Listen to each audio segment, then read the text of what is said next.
तो जैसे मैंने बोला था कि मैं कुछ वीडियोस अपलोड करूंगा रिगार्डिंग जो हमारा अभी रिटेलिएशन हुआ था पाकिस्तान के साथ। उसके बाद बहुत सी अफवाहें फैल रही थी उसकी रिगार्डिंग। तो एक अफवाह ये फैल रही थी कि इंडिया ने आईएमएफ में विरोध नहीं जताया पाकिस्तान को फंडिंग को लेके। तो ये सरासर अफवाह है। सबसे पहले बता दूं कि आईएमएफ है इंटरनेशनल मॉनेटरी फंड। वो एक ऑर्गेनाइजेशन है जो लोन प्रोवाइड करती है किसी कंट्री को। अगर कंट्री को कुछ नीड है तो वो लोन अप्लाई करती है एंड फिर उनका सब डॉक्यूमेंटेशन वगैरह चेक करके, सिंपल भाषा में बता रहा हूँ मैं।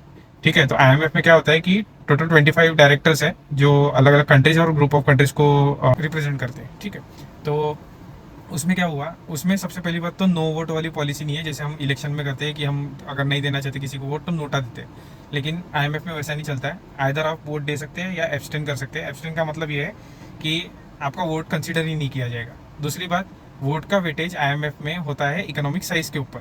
सो फॉर एग्जांपल, अगर तो इंडिया का इकोनॉमिक साइज यूएसए से बहुत कम है, तो यूएसए के वोट को जितना वेटेज मिलेगा उतना इंडिया को नहीं मिलेगा। और इंडिया ने अपना पक्ष रखा।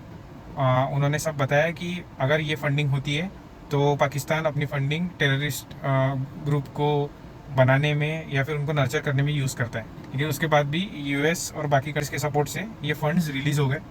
देखिए, ये यूएस और बाकी कंट्रीज क्यों करती है, यूएस कितना भी हमारे सामने अच्छा दोस्त बनने का कोशिश करे, लेकिन क्या करता है US indirectly via third party और वाया अनदर कंट्री ये लोन्स प्रोवाइड करता है in terms of medical aid, in terms of weaponries, in terms of in trade also.